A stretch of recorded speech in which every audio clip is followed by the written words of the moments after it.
and welcome. Tonight, we have another opportunity to give Nigerians a constitution that meets their aspirations. That's according to federal lawmakers at an open square town hall meeting at the Federal Capital Territory.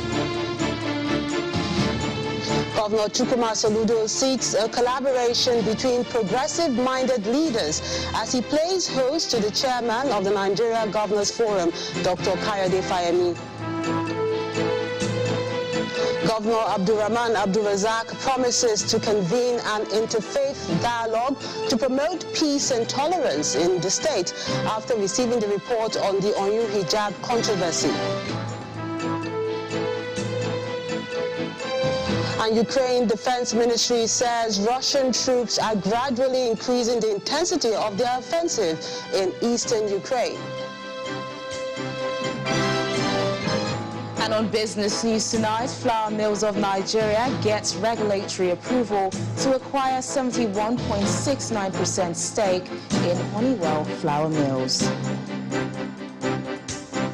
On sports news tonight, Real Madrid are La Liga champions for a 35th time following a 4-0 win over Espanyol at the Santiago Bernabeu.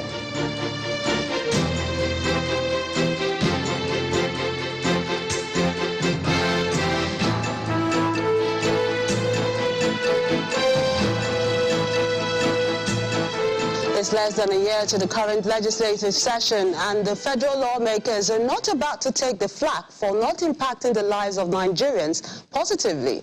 This came to the fore today at an open square town hall meeting for the North Central region, which held in the nation's capital, Abuja.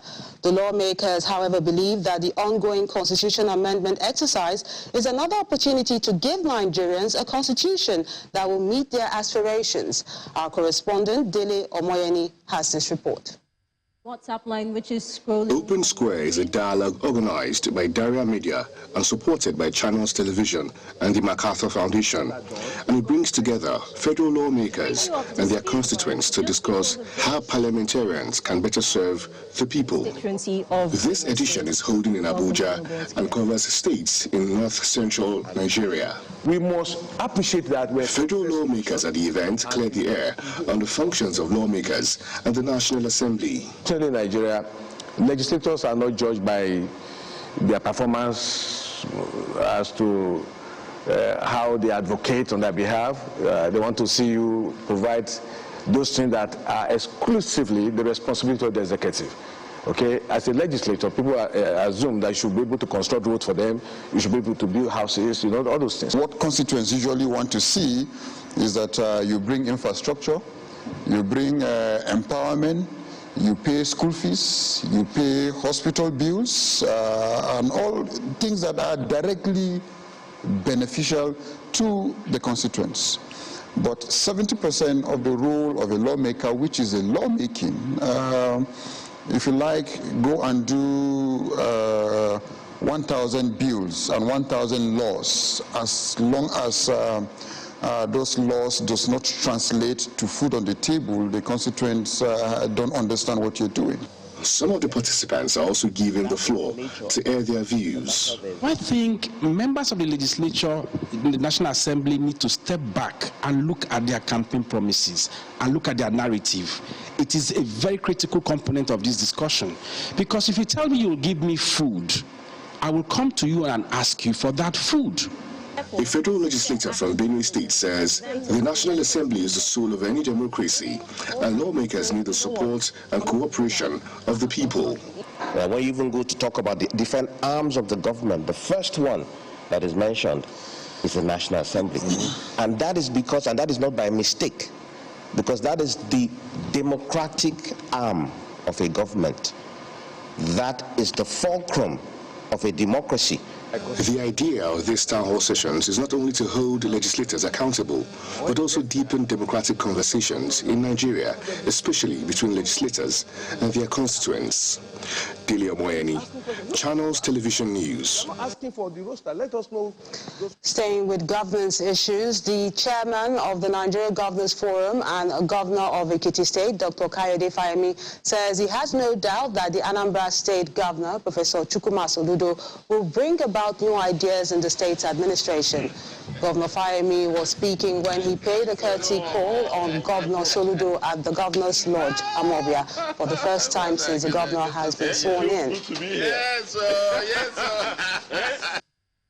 For us in the Governor's Forum is a major welcome addition, and we've left him to settle in. He knows, but he knows that he's already been put in a number of subcommittees without his approval, because he has to work hard for the money of being referred to as a member of the Nigerian Governors Forum. It's not just for nothing. It's something that comes with immense additional responsibilities. But I know Prof very well. I know that he's not afraid of hard work. I saw the development plan that he worked on with other critical members here. We are proud of him. We are proud of the good people of Anambra State. We know that security and safety will return to this land. We know that economic prosperity will return to the land. And we know that that would be to the eternal glory of our country and God Almighty. However, Governor Soludo believes it's high time progressives in the country come together to fashion out a plan that will speed up the country's development. Please, ladies and gentlemen. Is there any perfect union in the world? Of course there is now.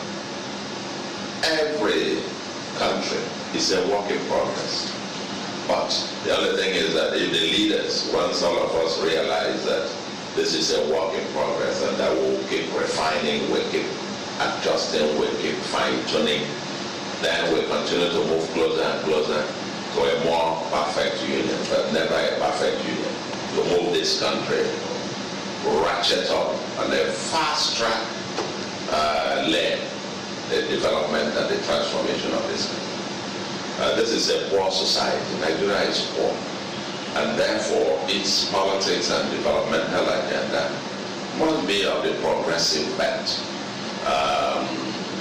as it were, to be at the forefront of it, with human capital being the foundation for this country to move forward. Of course, fees and all other things. But the key is that all progressives in this country, not just by being either the party A or B or C or that, and people answer this, and we go beyond these parties as mere election platforms. People just used to get elected, and then you ask them, what does it mean to be a progressive? They haven't even thought about it. It's just calculated that you can use this platform to get to office. Then you get to office, nobody cares. I think the real progressives, the people who really have these progressive ideas in belief and in content and who understand what it is, need to come together in a coalition to really move this country fundamentally forward. To politics now. Rivers State Governor Nyesom Wike has again told the leadership of the People's Democratic Party that he remains the strong man the party needs in order to win the presidential election next year. Governor Wike, who is contesting for the PDP presidential ticket, was speaking after his screening by the party's Presidential Screening Committee at their National Secretariat in Abuja. He also spoke about his plans for the country if elected president. The major problem in this country today is the issue of insecurity. If you cannot tackle insecurity, then there's nothing you're talking about. If you get if you bring the issue of insecurity to the level where people are happy, then you can talk about the economy. So you can't talk about the economy without the environment being safe. You can't talk about improved agriculture where people cannot go to farm. So everything revolves around security, but that requires also a strong leadership, a courageous leadership, and that's what I have. Staying with the People's Democratic Party, the Oyo State Governor, Seyi Makinde, says the party will act in unity to support whoever emerges as flag bearer for presidency after the primaries. Governor Makinde notes that all the stakeholders will support whoever emerges as the party's flag bearer. He made the comments in Ibadan, the state capital, when his counterpart from Akwa Ibom State and presidential aspirant on the platform of the PDP, Udom Emmanuel, met with party delegates from the southwest geopolitical zone. We are all still going to work together to rescue Nigeria, to support whoever God has decided, to give to us at this moment. These are not delegates that can be bought with money. Yes, I can tell you that. These are delegates that once our leaders, they believe in something, they believe in that vision, we will all come together and we will give the necessary support. We have so many qualified individuals within PDP. My brother, others will come. Let me just be upfront with you. Others will come. They may come to the southwest. Some are still coming. But at the end of the day, I believe the will of God is going to be done. Meanwhile, Governor Emmanuel describes himself as a detribalized Nigerian, noting that he has the capacity and vital knowledge to turn around the fortunes of the country. Enough to the brain drains in this country. Enough to the sliding currency of this country. Before we know it, Naira is almost becoming ordinary paper. Enough to the current underemployment in this country. Enough to the neglect of education in this country. Enough to all the level of insecurity in this country. Enough to the disunity in this country. Want to say it is enough for all the issues that we have that will make other nations think we will soon disintegrate as a nation. We have to put a stop to it. Now is that action. Now is that move. Now is that time to rescue this country and restore the dignity of this country, Nigeria. The years that the cankerworm had eaten, God said, I will restore. But God is looking for somebody to partner with. And who do you think is that person? Udom Emmanuel. To other stories now, in Kwara State, the governor, Abdurrahman Abdulrazak, has promised to convene an interfaith dialogue towards strengthening peace and tolerance in the state. The governor was speaking when he received the report of the committee set up by the state government on the Hijab Baptist School Hijab crisis, which happened early this year. In its report, the committee called for more understanding and tolerance amongst the two major religious groups. Early this year, crisis broke out at the Baptist High School Ijagbo in Oyo local government area of Kwara State over the refusal of the management to grant access to some female Muslim students into the school, claiming that wearing the hijab negates the school's dress code. This action provoked a free-for-all fight and the death of a parent, which led to the school being shut down, as well as the setting up of a fact-finding committee by the state government. After 6 weeks of deliberation, it's time for the committee to submit its report to the state government, and the chairman performed that duty. Government should please institute an interfaith dialogue with the Hijab community before the school is reopened. Besides, there should be a biannual interfaith conventions to seek for peace in all spheres. Receiving the report, Governor Abdurrahman Abdulrazak shares his thoughts on the issue, promising to resolve it in a way that will be acceptable to all parties. We do understand the sensitivity on both sides of the religious divide. We have been eagerly awaiting the report. the government is in a hurry to open the schools and make sure there's peace within the community before that is done. The criticism of the composition of the committee that heralded your announcement immediately died down once you got to work. Obviously, people knew you were doing the right job and making the right contacts and consulting rightly all the stakeholders in the community. So we thank you for the diligent work you have done. With the report submitted to the state government and the governor promising to do the needful, it's hoped that at the end of it all, the crisis in the public schools over the wearing of hijab will be settled once and for all, so the students of the short school will go back to their classes. In part 2, after the break, Edo State Police Command killed 5 suspected kidnappers who were allegedly planning to abduct and expatriate at the Okomu oil plantation in Ovia North local government area. That's in a moment. Join us again.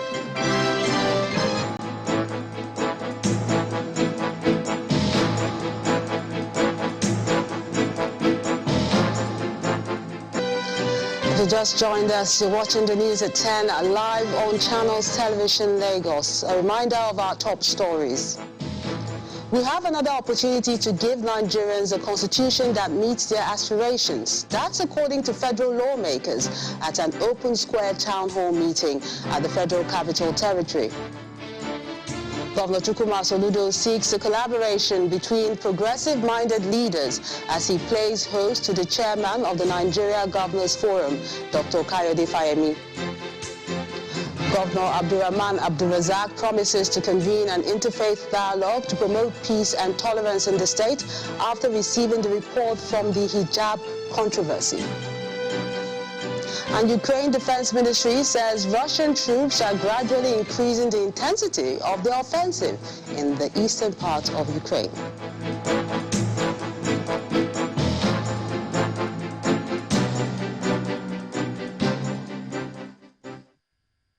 To security matters now, acting on credible information that some kidnappers had perfected plans to abduct and expatriate in Okomu oil plantation in Ovia Northeast local government area, police authorities in Edo State say its intelligence rapid response unit have killed 5 suspected kidnappers at the location. Before their death, the suspects were said to have opened fire on sighting the team of operatives in the Gondwal. The operatives reportedly neutralized 5 of them, while others escaped with gunshot wounds. 1 AK-47, 1 single-barrel gun cut to size, and 1 long-barrel gun, as well as 8 live cartridges, are the items said to have been recovered from them. Rigorous bush combing to track other fleeing gang members for possible arrest is said to be ongoing. From security to health, the Anambra State government has joined the rest of the world to mark the African Vaccination Week. The Commissioner for Health informs journalists in Oka that the state will soon begin an awareness program, especially for those living in remote areas, to drive the message home. This year's theme, Long Life for All, highlights the life-saving potential of vaccines for everyone, everywhere. It's the African Vaccination Week, and the Anambra State government is using this opportunity to educate indigents on the importance of vaccination in conquering some diseases, including polio, from which the state has been free for the past 15 years. Officials of the State Ministry of Health, Primary Healthcare Development Agency, and other partners are holding a press briefing to harp on the importance of immunization when it comes to saving lives.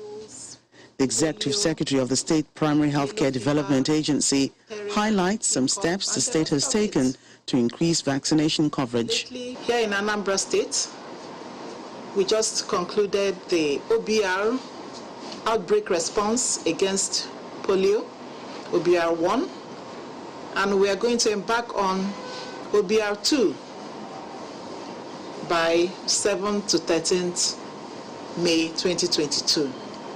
Currently, we are doing our intensification against measles. And we are happy to announce that for the past 15 years, Anambra State has been polio-free, all thanks to vaccination efforts. The campaign gets some support from the World Health Organization, which promises to continue to deploy human and material resources to ensure all vaccine-preventable diseases are contained. We thank our state, the Anambra state, and other teams that have joined hands to make this important day successful. We are having ongoing measles outbreak, but I can say it's being curtailed by the effort of everybody, especially the foot soldiers on the field, to stem the mortality from it. The African Vaccination Week will cover hard-to-reach areas, markets, churches, with women and children as major targets. Anambra State will create more awareness through this press briefing. That's one of the things we are doing to increase awareness of the needs and the importance of this of vaccination. We are going to visit them to ensure that they are, one, doing the vaccination, and two, ensure that it's being given in appropriate way, and also increase awareness to our women in the marketplaces and in the churches for of the need for immunization. After the press briefing, the state proves that it's not just all talk as it flags off the awareness campaign and vaccination week at the Primary Healthcare Center, Umudioka, Awka, the state capital. From Anambra, we return to Lagos. As various projects at the Lekki Free Trade Zone get set for operations, residents fear the worst is yet to come, as the daily struggle with traffic gridlock has become part of their lives. The residents are asking the federal and state government to partner in improving infrastructure in the area. Our correspondent Chris Alems has the rest of the story. The Lekki axis is fast becoming the new Lagos, with an attraction for all classes of people, especially real estate investors who enjoy massive return on investment. The downside, however, is that there is just one major road in and out. Travel time ordinarily for the 49.5-kilometer route is estimatedly an hour. But now, motorists spend as much as 3 hours or more, depending on the time of the day.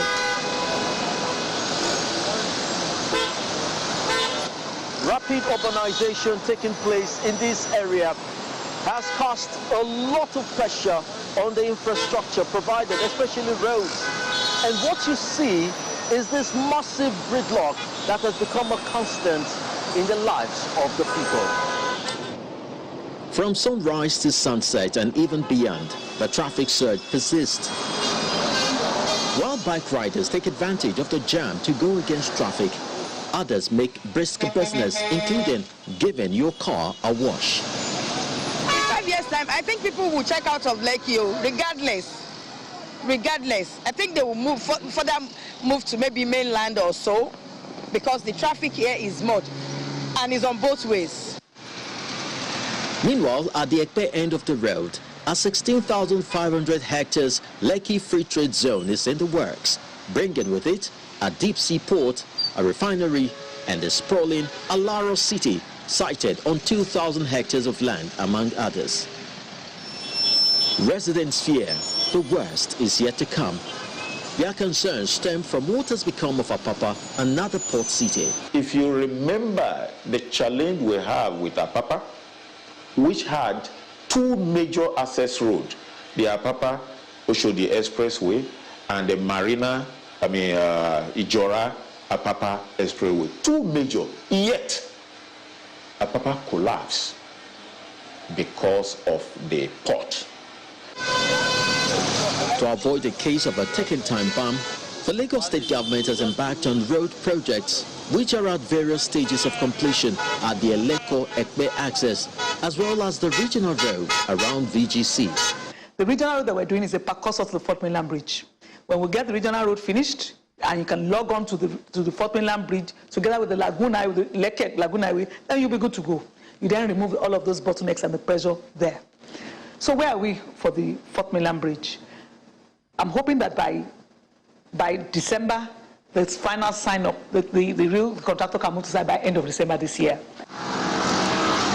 Meanwhile, the much talked about coastal road via Ibrahim Adesoya to the Okuaja community, a major alternative, remains in the cooler. The residents clamor for a revisitation of the route. the untarred road links you all the way to VI and to Ekpe and beyond. It's a very long road, but if it's tarred, it will ease all the traffic away from the Lekki-Ekpe Expressway and for the commuters to have a good drive. But there appears to be some hurdles to scale. People have actually encumbered the place. They have gone in there to build. And that's exactly what you see happening along the coastal road corridor. If you look at it, you will see the massive encroachment that you already have. The gridlock may just still be in its infancy, going by what's in the offing. Our concerted efforts by all stakeholders to open more routes and reduce the travel time will be required to spare the area of a seeming danger. Chris Elems, Channels Television News. Transparency and accountability in the management of public funds remains vital to the delivery of good governance at the federal and subnational levels. While a lot of attention is given to the federal government, the spotlight is not much on the state and local governments. In this next report, our correspondent Kayode Okikiolu takes a look at just how accessible the full financial records of some states are. Allegations of financial impropriety, unremitted funds, tax evasion, thousands of firearms and ammunition said to be missing under the watch of the police. These and more have been brought to light by one potent tool. Its applications are far-reaching in ensuring transparency and accountability in governance. If you want full details about a state's revenues and expenditure, you need a financial statement. But if you want to know if those funds were judiciously used, then what you need is an auditor's report. While the Auditor General's report, which is a public document, may have uncovered infractions by MDAs at the federal level, how well do states open their books for public scrutiny? A recent report by civic organization Paradigm Leadership Support Initiative, PLSI, ranked Benue, Lagos, and Zamfara states as the lowest three in its sub-national audit efficacy index based on the following audit practices: how accessible their full audit reports are to the general public, how up-to-date and accessible the audit legal framework is, the effectiveness of the State Assembly in reviewing the report and correcting anomalies, and citizen engagement, among others. And so we set out to verify some of these findings. We begin in Lagos, which is ranked 35th according to the index. We sought to find out how easy it is to access the audit report and legal framework. For the legal framework, which has been amended and signed by Governor Babajide Sanwo-Olu in 2021, we visit the State Library, but no luck. Next was the State High Court Law Library, where we found an older version, the 2011 Audit Law. The most recent law we got was the 2015 law at the Gazette office. The office promised to reach out when the latest law is available. For the 2020 audit report itself, we head over to the Auditor General's office, since we couldn't find it on their website. Without public access, it is difficult to know exactly how much is generated by Lagos State agencies. The Auditor General presents us with the report and responds to the queries. The law needs to be there to ensure that the Supreme Audit institutions post these things, the audit reports, online. Then to the State Assembly, where laws guiding audit are made. The House is on recess, but we're able to speak with the chairman of the Public Accounts Committee. For all these things, it's supposed to go through the internet, but I want to assure you, go to all the ministries, parastatals, MD, you will see the report there. He insists the latest laws are available, contrary to what we found at the State's Gazette office. In as much the law has been assigned by the governor, it has become a public document. The PLSI says it reached out to all the states of the Federation to carry out this report, but the case of Zamfara is quite peculiar. Last year's telecom shutdown in the state is said to have hampered efforts to reach the Auditor General, who insists that the 2020 report is publicly accessible. To say that our report is not being accessed by the public is not true. For anyone that wants to see our report, here is our web address: www.auditorgeneral.zm We visit the website, and what we find is the 2019 audit report. For Benue State, which was ranked last, the Commissioner for Finance, the DG Planning Commission, the Auditor General, and the SSG declined comment. PLSI recommends, amongst other things, that states without an open governance structure should adopt one to foster civic involvement in governance. When a road is constructed in your community and then it breaks down 3 months after, I think we should blame the auditor.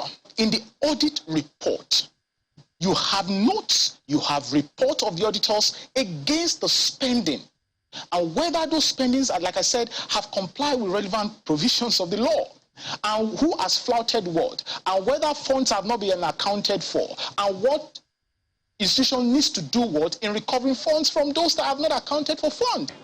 Well, so much attention is focused on the federal government, and rightly so. But then there is a lot happening at the sub-nationals, just the states, and even the local government levels. If only we could engage more. But from the Lagos State House of Assembly here in Alausa, Ikeja, Lagos, Kayode Okikulu for Channels Television News. Still ahead on the news at 10. Flour Mills of Nigeria gets regulatory approvals to acquire 71.69% stake in Honeywell Flour Mills. That's on Business News. Join us again.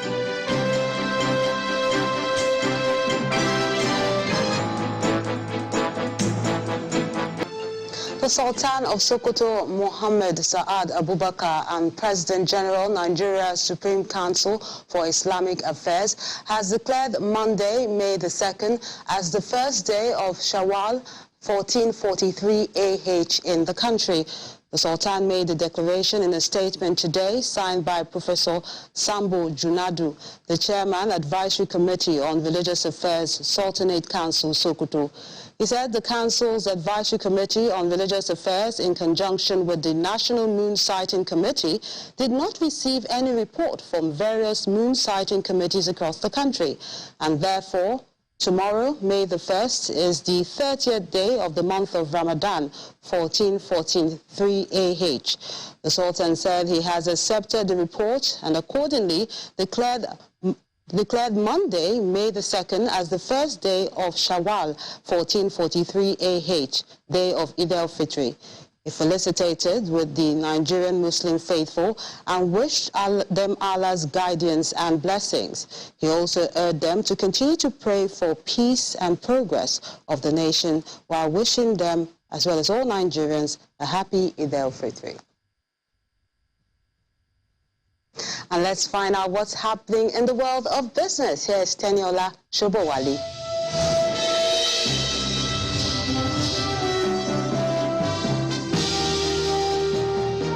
Thanks a lot, Melinda. Welcome to Business News. Integrated Food and Agribusiness Company Flour Mills of Nigeria has received regulatory approval to acquire 71.69% stake in Honeywell Flour Mills at a total enterprise value of 80 billion naira. The acquisition, which was approved by the Nigerian Exchange Limited, the Securities and Exchange Commission, and the Federal Competition and Consumer Protection Commission, follows an announcement made in November last year regarding the agreement to bring together two businesses with shared goals to create a more resilient national champion in the Nigerian foods industry. Meanwhile, analysts expect Nigeria and the African continent to benefit from the group's renewed focus on developing agricultural value chains and backward integration imperative. The National Pension Commission says 20 pension fund administrators were able to meet the April 27 deadline for a minimum regulatory capital from 1 billion to 5 billion naira. This was disclosed by PENCOM in a statement after it approved recapitalization for PFAs with a 12-month transition from April the 27th, 2021 to April the 27th, 2022. During the start of the year, PENCOM had issued certificates of compliance to 207 organizations. Meanwhile, the Commission mentions that PFA's assets had grown by 244% from 3 trillion naira in 2012 to 12.29 trillion naira as of December the 31st, 2020. It adds that sustained growth in assets signifies increased responsibilities that require more operational capacity by the PFAs. Trading activity at the FMDQ exchange was mostly positive this week, as the total turnover of transactions carried out at the FX spot, forwards and futures markets rose by 57.01% to $942.7 million as at April the 29th. A further analysis of trading results shows that total value of transactions at the FX spot market, that's the I&E window, increased by 58.06% to $822.88 million, while the FX derivatives market turnover increased by 50.12% to $119.81 million. Meanwhile, the Naira fell slightly by 0.02% to 416 Naira 84 kobo against the dollar at the Nigerian Autonomous Foreign Exchange window of the Forex market, in contrast to 416 Naira 77 kobo recorded last week. Nigeria's foreign exchange reserves has recorded its first decline in 5 weeks as it decreased by $160.32 million week on week to $39.65 billion as at April the 27th, and that's according to data from the Central Bank of Nigeria. This comes amid reports that the $1.25 billion Eurobond Nigeria issued in March this year failed to shore up the country's external reserves, which has dropped by 2.15% year-to-date, while the country's crude oil production levels remain low amid rising oil prices. Meanwhile, experts suggest that further adjustments in the Naira to dollar peg closer to its fair value as well as flexibility in the exchange rate would be significant in attracting foreign inflows back to the Forex market. And over to the local equities market, which ended the final trading week of April with a hangover of positive sentiments which had dominated the previous weeks. The market's benchmark performance indicators cruised into the 49,000 level after gaining 2.43% week to date at the close of Friday's trading session, amid sustained buy interest on the part of local investors. At the same time, the total value of equities on the NGX climbed higher into the 26.761 trillion naira mark amid gains from key components across 4 out of the 5 key sectors of the market. Maya tops the gainers list again this week as it led 55 other gainers with a 28.76% increase on its share price. Japan led a pack of 25 losers, down by 11.76%, while the trio of Honeywell, FCMB and Transcorp were major contributors to 8.24 billion total volume of shares traded this week. And that's Business News tonight. I'm Teniola Shobowale. It's back to Melinda for the rest of the news at 10.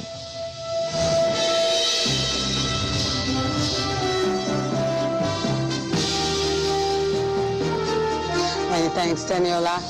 Outside our shores, young Nigerian business owners in the UAE say it's time for their peers to consider entrepreneurship as the next gateway to becoming active players in the host country's economy.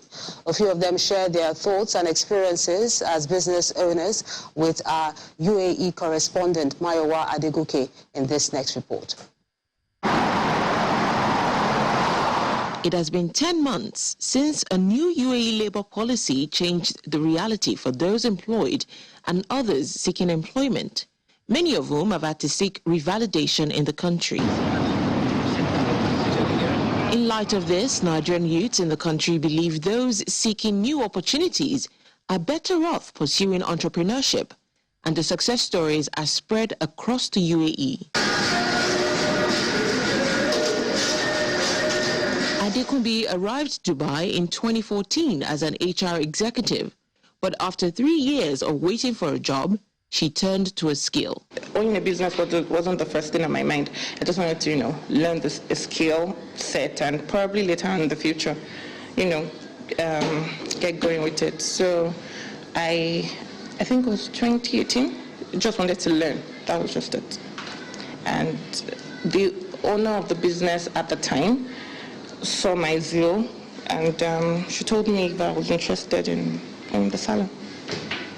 That's it. Today, she has 4 employees on her payroll as owner of the popular Queen's Beauty Salon in International City. It won't pay you sitting at home doing nothing, and if business is the next option, by all means, go into it. In the upscale financial center, another entrepreneur recommends business. I think it's important for them to look inwards and check what they can do, start up business. They have a lot of businesses in Dubai, and whatever you're doing, you can make money in Dubai. Dubai is right now the center of everywhere in the world. A lot of people are coming in to do businesses and holidays, so I encourage all youths, like if you don't have a job, you can do something good for yourself. Temilade is a licensed personal shopper when she's not working as a real estate broker. She started the business 6 years ago and considers it a fallback plan. Nigerian people, when they're in Nigeria, they'll call you, do you have, can you go to the mall for me? Can you help me check for this bag? So I just noticed a lot of people are asking me questions. And sometimes when I buy things, people tend to come to me also and say, I like what you're buying. Can you sell it to me? So I just got inspired that, if I can make money from this, why not? Let's make some money. And that was just it for me. In a 2020 Doing Business report by the World Bank, UAE ranks as 17 out of 190 countries and is the best performing economy in the Gulf region. The visa now is flexible. During my time, I needed a local sponsor to stand for me. Right now, you don't need it.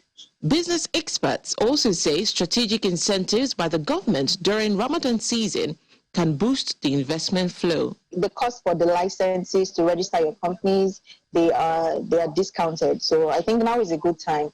Plus, I know the expo ended recently, so there's so many people right now coming to the UAE, trying to set up their businesses, trying to relocate here to the UAE because it's a good option for your company setup. There are countless success stories of Nigerian entrepreneurs in the UAE.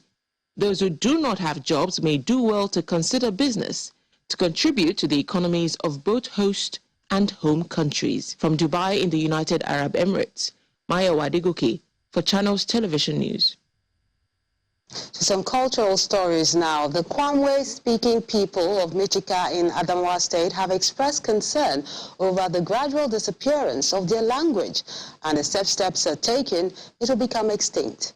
They expressed this fear during the celebration of this year's annual cultural festival in Michika, the administrative headquarters of Michika local government area.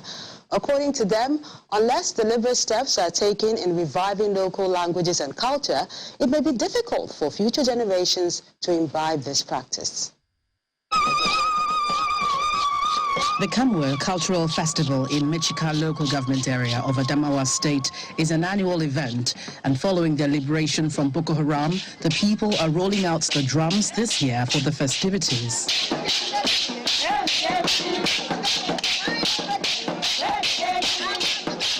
The return of peace to the community means sons and daughters of Michika from all walks of life, both the young and the old, can converge on the Michika Central School for the festival. My message to the Kamo community is that let us unite. The motto of the Kamo people is that there is strength in unity, or unity is strength. Let us unite behind our culture so that in the not distant future, the UNESCO will name Michika as a World Cultural Heritage. So I ask our people particularly to unite. With unity, everything is possible. You can see how excited people are. You can see how happy they are. And and you can even see it from the point of view of religious differences. You can find Muslims and you can see Christians. It means it is one of the key things that is needed in this country, that networks and brings about social inclusion. There are various cultural displays, including calabash design, pottery, knitting, and the main dance of the Kamwa people.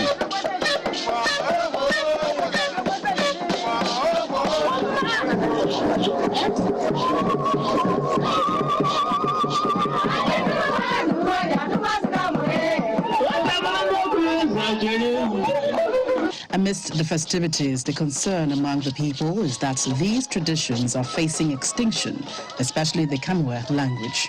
We want our children and then the younger ones to emulate and imbibe the culture, the heritage of our people. You know, what is happening here today, as I can see even at the bulletin, is talking about the role of women and children in sustaining development of our languages in this our modern dispensation. We must imbibe this spirit and then to inculcate in our children so that together we will form a formidable theme in terms of our sustaining our languages so that our language will not go into extinction. Really, these are the things we are battling with now. That is the language. The language is a first thing for a culture. We, the elders, and those coming behind us, in fact, we didn't do good to our society by not enforcing language or practicing our language, but thank the indigenous language of Nigeria. They have given us the courage whereby our indigenes have embraced it by creating a class to teach the language. So I believe in the near future, our youth will embrace this so that we will communicate fluently in our language.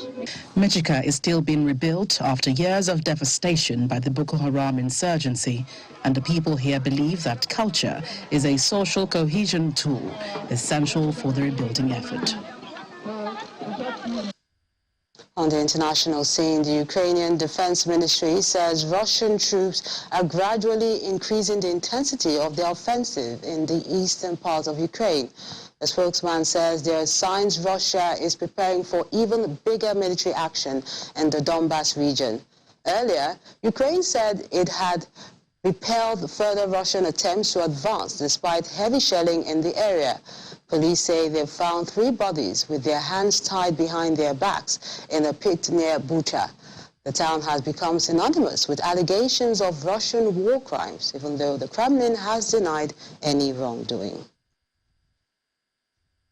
Meanwhile, a group of about 20 civilians have left the Azovstal steelworks in Mariupol. That's the final part of the southern city, still in the hands of Ukrainian troops. They are the first group to leave since Russian President Vladimir Putin ordered the vast industrial area sealed off last week. Talks are ongoing about freeing the reported 1,000 civilians still trapped inside. Taking Mariupol would aid Moscow's plan to seize the entire south coast of Ukraine, which will unite pro-Russian separatist regions such as Donetsk and Luhansk in eastern Ukraine with Crimea, which Russia annexed in 2014. It would also increase access to the pro-Russia area across Ukraine's western border in Moldova. The United States Defense Department has accused Russian President Vladimir Putin of acting with depravity in his invasion of Ukraine.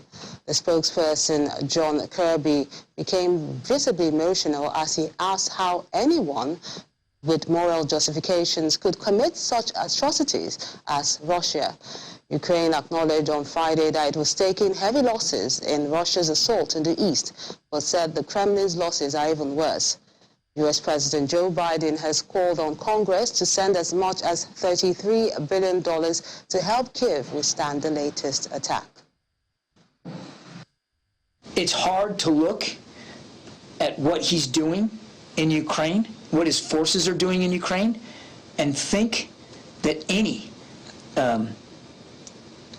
ethical, moral individual could justify that. It's difficult to look at it's difficult to look at some of the images and imagine that any well-thinking, serious, mature leader would do that. So I can't talk to his psychology, but I think we can all speak to his depravity. Nigerian residents must prove they are COVID negative to enter public spaces in a major tightening of restrictions in the Chinese capital. It's not clear how long the new measures will last, but the announcement comes as the city begins a 5-day public holiday. Proof of a negative COVID test will also be required to board public transport from May the 5th. Now, compared to other countries, China is pursuing a zero-COVID strategy with the aim of eradicating the virus from the country completely. But the measures, such as strict lockdowns, have angered the people, but they've failed to show it against the authorities. And for what's happening in the world of sports, here's Chris Elens.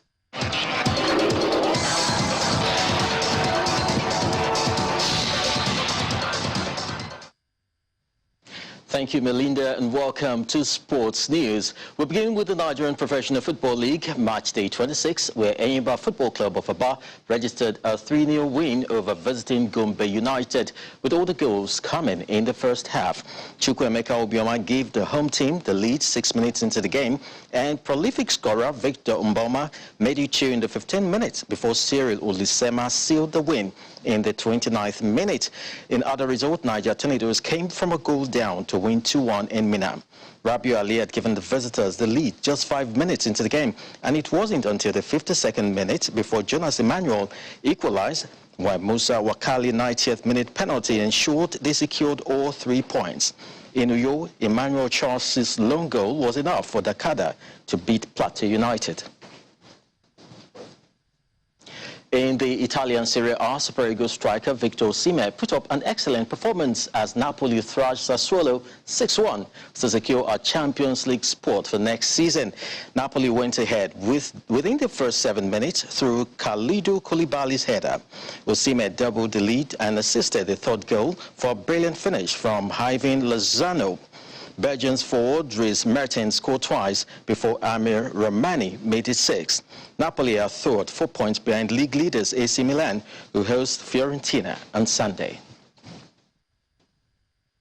Real Madrid have secured the La Liga title with 4 games remaining after a 4-0 win over Espanyol.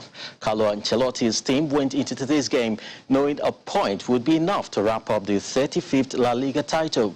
Rodrigo opened the scoring in the 33rd minute and made it 2-0 10 minutes later before Marco Asensio and Karim Benzema completed the rout. With the trophy, Ancelotti has become the first coach to win a league title in the top 5 leagues in Europe, having triumphed in England, Germany, France and Italy. Meanwhile, fans gathered at Madrid's famous public square waving the club's flag and celebrating the team's success. English Premier League, Norwich were relegated following a 2-0 loss to Aston Villa. The loss, coupled with Burnley's dramatic comeback win at Watford, left the Canaries bottom of the table with 13 points and from safety and 4 games to play. In other results, Eberechi Eze and Wilfred Zaha gave Crystal Palace a 2-1 win at Southampton. Burnley also recorded same scoreline at Watford, and Brighton produced an excellent away performance to beat Wolverhampton Wanderers 3-0, while Manchester City secured a 4-0 win over Leeds United.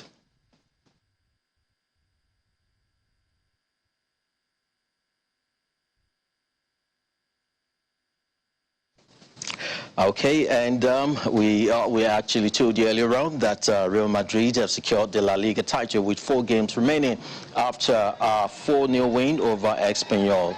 And Carlos Ancelotti's team went into today's game knowing a point would be enough to wrap up the 35th La Liga title. With the trophy, Ancelotti has become the first coach to win title in the top 5 leagues in Europe, having triumphed in England, Germany, France and Italy. Meanwhile, fans gathered at Madrid's famous public square waving the club's flag and celebrating the team's success.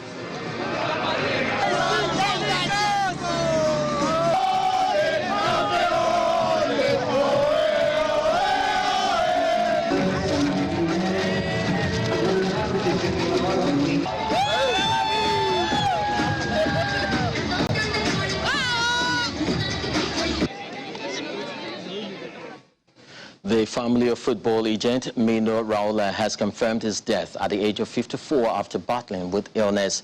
Raola, one of football's most recognizable legends, was the representative of most high-profile footballers including Paul Pogba, Erling Haaland and Zlatan Ibrahimovic. Raola had been in a critical condition at a Milan hospital. Report of his death circulated in the Italian media on Thursday, though this speculation was furiously denied by a spokesperson.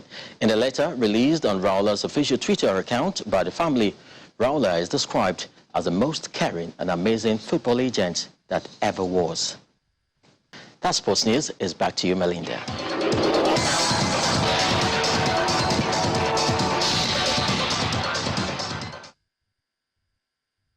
Many thanks, Chris.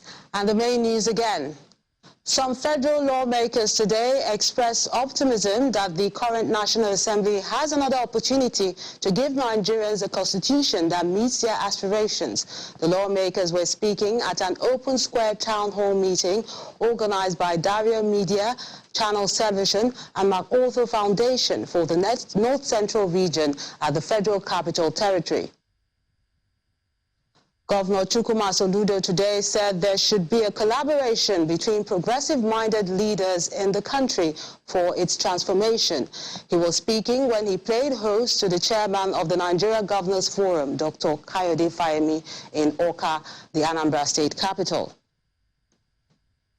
And Ukraine Defense Ministry today announced that Russian troops are gradually increasing the intensity of their offensive in eastern Ukraine. That's the news at 10 tonight. On behalf of the team, good night.